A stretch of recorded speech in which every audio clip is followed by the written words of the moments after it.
ನಮಸ್ತೆ ಸ್ನೇಹಿತರೆ, ಆರೋಗ್ಯದ ಅಡಿಗೆ ಚಾನಲ್ಗೆ ಸ್ವಾಗತ. ಇವತ್ತು ನಾನು ಹೋಟೆಲ್ ಸ್ಟೈಲ್ನಲ್ಲಿ ಮಾಡುವಂತಹ ಸಾಂಬಾರನ್ನ ನಾವು ಮನೆಯಲ್ಲೇ ಸೇಮ್ ಟು ಸೇಮ್ ಹೇಗೆ ಮಾಡ್ಕೊಳ್ಬೋದು ಅಂತ ಹೇಳ್ಕೊಡ್ತಾ ಇದ್ದೀನಿ. ಇದು ಮಸಾಲೆ ದೋಸೆ ಜೊತೆಲಿ ಹಾಗೆಯೇ ಇಡ್ಲಿ ಜೊತೆ ಹಾಗೆ ಉದ್ದಿನೊಡೆ ಜೊತೆಲಿ ಬೆಸ್ಟ್ ಕಾಂಬಿನೇಷನ್ ಅಂತಲೇ ಹೇಳ್ಬೋದು. ಬನ್ನಿ ಇದನ್ನು ಹೇಗೆ ಮಾಡೋದು ಅಂತ ನೋಡೋಣ. ಮೊದಲನೇದಾಗಿ ನಾನಿವಾಗ ಪ್ಯಾನಿಗೆ 1-2 ಟೇಬಲ್ ಸ್ಪೂನು ಕೊಬ್ಬರಿ ಎಣ್ಣೆನ ಹಾಕ್ಕೊಂಡಿದ್ದೀನಿ. ಹಾಗೆ ಅರ್ಧ ಟೇಬಲ್ ಸ್ಪೂನು ಜೀರಿಗೆ, ಹಾಗೆಯೇ 1/4 ಟೀ ಸ್ಪೂನ್ ಮೆಂತ್ಯನ ಹಾಕ್ಕೊಂಡಿದ್ದೀನಿ. ನಂತರ ನಾನಿಲ್ಲಿ 1 ಟೇಬಲ್ ಸ್ಪೂನು ಉದ್ದಿನಬೇಳೆ ಹಾಗೆಯೇ 1 ಟೇಬಲ್ ಸ್ಪೂನು ನಾನು ಕಡಲೆಬೇಳೆನ ಹಾಕ್ಕೊಂಡು ಇದನ್ನು ಫ್ರೈ ಮಾಡ್ಕೊಳ್ತಾ ಇದ್ದೀನಿ. ನೋಡಿ, ಕಲರ್ ಒಂದು ಸ್ವಲ್ಪ ಚೇಂಜ್ ಆಯಿತು. ಈಗ ನಂತರ ಇದಕ್ಕೆ ನಾನು 4 ಬ್ಯಾಡಗಿ ಮೆಣಸಿನಕಾಯಿ, 3 ಗುಂಟೂರು ಹಾಗೆಯೇ 3 ಟೇಬಲ್ ಸ್ಪೂನು ಧನಿಯಾ ಕಾಳುಗಳನ್ನ ಹಾಕ್ಕೊಂಡಿದ್ದೀನಿ. ಇದನ್ನು ಇವಾಗ ನಾವು ಕಲರ್ ಚೇಂಜ್ ಆಗೋ ತನಕ ನಾವು ಇದನ್ನು ಫ್ರೈ ಮಾಡ್ಕೊಳ್ಳೋಣ. ಇವಾಗ ಮೆಣಸಿನಕಾಯಿನ ಹುರ್ಕೊಂಡಿದ್ದಾಗಿದೆ. ನಂತರ 10 ಕರಿಬೇವಿನ ಎಲೆನ ಸೇರಿಸ್ಕೊಳ್ತಾ ಇದ್ದೀನಿ. ಫ್ಲೇವರ್ ತುಂಬಾ ಚೆನ್ನಾಗಿರುತ್ತೆ.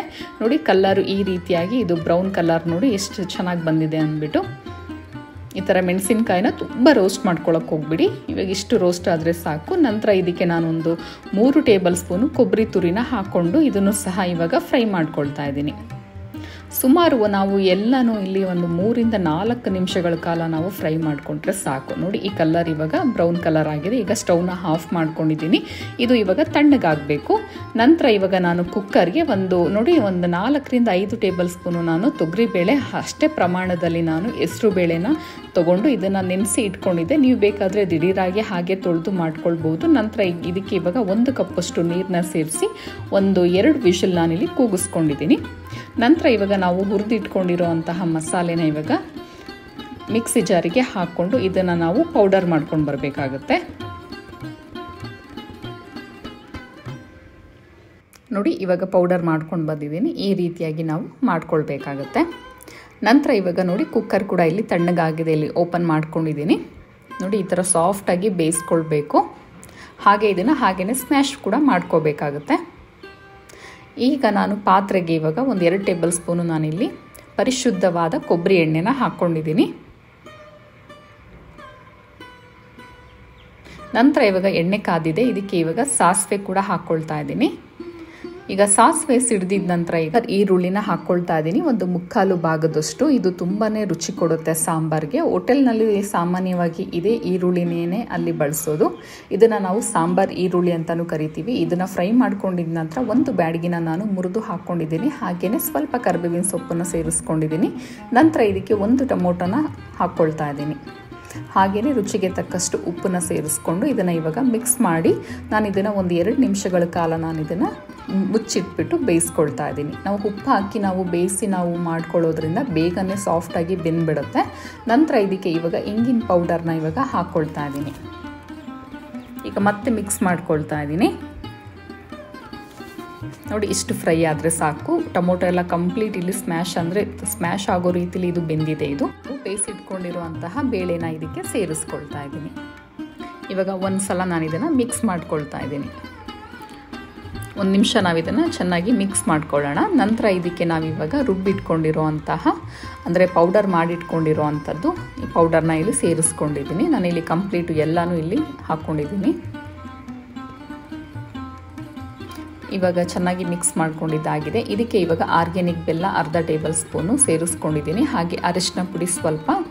ನೀವು ಉಂಡೆ ಬೆಲ್ಲ ಕೂಡ ಇಲ್ಲಿ ನೀವು ಬಳಸ್ಕೊಳ್ಳಿ. ಆರ್ಗ್ಯಾನಿಕ್ ಬೆಲ್ಲ ಇಲ್ಲ ಅಂತ ಅಂದರೆ ಬೆಲ್ಲ ಹಾಕ್ಕೊಳ್ಳೋದ್ರಿಂದ ಸ್ವಲ್ಪ ಸ್ವೀಟ್ನೆಸ್ ಅಂದರೆ ತುಂಬ ಜಾಸ್ತಿ ಇರೋದಿಲ್ಲ, ತುಂಬ ಮೈಲ್ಡ್ ಆಗಿರುತ್ತೆ. ಹೋಟೆಲ್ನಲ್ಲಿ ಬೆಲ್ಲ ಹಾಕ್ತಾರೆ, ಸ್ವಲ್ಪ ಅಷ್ಟೇ ಹಾಕಿರೋದು. ನಂತರ ಇವಾಗ ನೋಡಿ, ಒಂದು ಸ್ವಲ್ಪ ನಾನಿಲ್ಲಿ ನೀರನ್ನ ಸೇರಿಸ್ಕೊಳ್ತಾ ಇದ್ದೀನಿ. ಈಗ ಮತ್ತೆ ಮಿಕ್ಸ್ ಮಾಡ್ಕೊಳ್ತಾ ಇದ್ದೀನಿ. ಇದಕ್ಕೆ ಮತ್ತೆ ಪುನಃ ನಾನಿಲ್ಲಿ ನೀರನ್ನ ಆ್ಯಡ್ ಮಾಡ್ಕೊಳ್ತಾ ಇದ್ದೀನಿ. ನೀವಿಲ್ಲಿ ನೋಡಿಕೊಂಡು ನೀರನ್ನ ಬಳಸಿ ಇಲ್ಲಿ.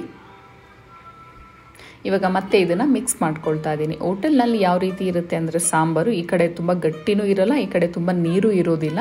ಹಾಗಾಗಿ ನಾವು ಇದನ್ನು ಮೀಡಿಯಮ್ ಆಗಿ ನಾವು ತೆಳ್ಳಗೆ ಮಾಡ್ಕೊಳ್ಬೇಕಾಗತ್ತೆ. ನಂತರ ಇವಾಗ ಒಂದು ಸ್ವಲ್ಪ ಹುಣಸೆಹಣ್ಣ ನಾನಿಲ್ಲಿ ನೆನೆಸಿ ಇಟ್ಕೊಂಡಿದ್ದೆ. ಅದರಲ್ಲಿ ನಾನು ಅರ್ಧದ ಭಾಗ ಅಷ್ಟೇ ನಾನಿಲ್ಲಿ ಬಳಸ್ತಾ ಇರೋದು. ತುಂಬ ಹುಳಿ ಆಗಿಬಿಡುತ್ತೆ, ತುಂಬ ಜಾಸ್ತಿನೂ ಹಾಕ್ಕೊಳ್ಳೋಕೆ ಹೋಗಬೇಡಿ. ಯಾಕಂದರೆ ಟೊಮೊಟೊನ ನಾವಿಲ್ಲಿ ಹಾಕಿರೋದ್ರಿಂದ ಇಲ್ಲಿ ಹುಣಸೆ ರಸನ ನೀವು ಕಮ್ಮಿ ಹಾಕ್ಕೊಳ್ಳಿ.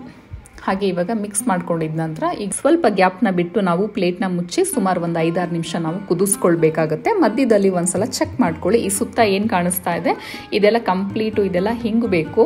ಹಾಗೆಯೇ ಈ ಟೈಮಲ್ಲಿ ಉಪ್ಪು ಖಾರ ಹುಳಿ ಎಲ್ಲ ಕರೆಕ್ಟಾಗಿದೆಯಾ ಅಂತ ಒಂದ್ಸಲ ಚೆಕ್ ಮಾಡ್ಕೊಳ್ಳಿ. ಯಾವಾಗಲೂ ಸಾಂಬಾರು ಇಡ್ಲಿಗೆ ನಾವು ಉದ್ದಿನವಡೆ ಜೊತೆಲಿ ಡಿಪ್ ಮಾಡ್ಕೊಂಡು ತಿನ್ನೋದ್ರಿಂದ ತುಂಬ ಖಾರ ಇದ್ರೂ ಚೆನ್ನಾಗಿರೋದಿಲ್ಲ, ಹುಳಿ ಇದ್ರೂ ಚೆನ್ನಾಗಿರೋದಿಲ್ಲ.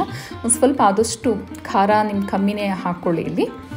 ಈಗ ನಾವು ಮತ್ತೆ ಮುಚ್ಚಿಟ್ಬಿಟ್ಟು ಸುಮಾರು ಒಂದು 3 ನಿಮಿಷ ನಾನು ಇದನ್ನು ಕುದಿಸ್ಕೊಂಡಿದ್ದೀನಿ. ನೋಡ್ತಾ ಇದ್ದೀರಾ ಈಗ ಸುತ್ತ ಎಲ್ಲ ಏನಿತ್ತು ನೊರೆ ಅದೆಲ್ಲ ಕಂಪ್ಲೀಟ್ ಹೋಗಿದೆ. ಈಗ ಪರ್ಫೆಕ್ಟ್ ಆದ ಹೋಟೆಲ್ ಸ್ಟೈಲ್ ರೀತಿನಲ್ಲಿ ಬಂದಿದೆ. ನೋಡ್ತಾ ಇದ್ದೀರಾ ಎಷ್ಟು ಚೆನ್ನಾಗಿ ಬಂದಿದೆ ಅಂತ. ಇದಕ್ಕೆ ಸ್ವಲ್ಪ ಕೊತ್ತಂಬರಿ ಸೊಪ್ಪನ್ನು ಈ ಥರ ಉದುರಿಸ್ಕೊಳ್ತಾ ಇದ್ದೀನಿ.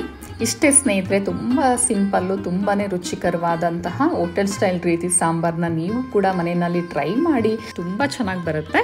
ಇವಾಗ ನಾನು ಮನೆಯಲ್ಲಿ ಉದ್ದಿನ ವಡೆ ಮಾಡಿ ಇಟ್ಕೊಂಡಿದ್ದೆ. ಈಗ ಉದ್ದಿನ ವಡೆನ ಇವಾಗ ಪ್ಲೇಟಿಗೆ ಸರ್ವ್ ಮಾಡ್ಕೊಳ್ತಾ ಇದ್ದೀನಿ. ನಂತರ ಸಾಂಬಾರನ್ನ ಸರ್ವ್ ಮಾಡ್ಕೊಳ್ತಾ ಇದ್ದೀನಿ. ನೀವು ಅಂದರೆ ಸಾಂಬಾರು ಈರುಳ್ಳಿ ಇಲ್ಲ ಅಂದರೆ ನೀವು ಮನೆಯಲ್ಲಿರೋ ಈರುಳ್ಳಿನೇ ಬಳಸಿ. ಇವಾಗ ನೋಡಿ ಕಂಪ್ಲೀಟ್ ಇವಾಗ ಸರ್ವ್ ಮಾಡ್ಕೊಂಡಿದ್ದಾಗಿದೆ. ಎಷ್ಟು ಚೆನ್ನಾಗಿ ಕಾಣಿಸ್ತಾ ಇದೆ ಅಂತ. ಹೋಟೆಲ್ನಲ್ಲಿ ಇದೇ ರೀತಿನಲ್ಲೇ ಅಂದರೆ ಡಿಪ್ಪಲ್ಲೇ ಇದನ್ನು ಎಷ್ಟೋ ಜನ ಲೈಕ್ ಮಾಡ್ತಾರೆ. ನೀವು ಇಷ್ಟ ಇಲ್ಲ ಅಂದರೆ ನೀವು ಸಪ್ರೇಟಾಗಿ ಕೂಡ ತಿನ್ಬೋದು. ಇವಾಗ ನಾನು ಸ್ಪೂನಲ್ಲಿ ಇವಾಗ ಕಟ್ ಮಾಡಿ ತೋರಿಸ್ತಾ ಇದ್ದೀನಿ. ನೋಡಿ ಎಷ್ಟು ಚೆನ್ನಾಗಿ ಬಂದಿದೆ ಅಂತ. ನೀವು ಖಂಡಿತ ಈ ಸಾಂಬಾರ್ ರೆಸಿಪಿನ ಟ್ರೈ ಮಾಡಿ. ಹಾಗೆಯೇ ವಿಡಿಯೋ ಇಷ್ಟ ಆದರೆ ಶೇರ್ ಮಾಡಿ. ಹಾಗೆ ವಿಡಿಯೋ ಇಷ್ಟ ಆದರೆ ಲೈಕ್ ಮಾಡೋದನ್ನು ಮರಿಬೇಡಿ. ಹಾಗೆ ನನ್ನ ಚಾನಲ್ನ ಸಬ್ಸ್ಕ್ರೈಬ್ ಮಾಡ್ಕೊಂಡು ನೋಡಿ. ಧನ್ಯವಾದ.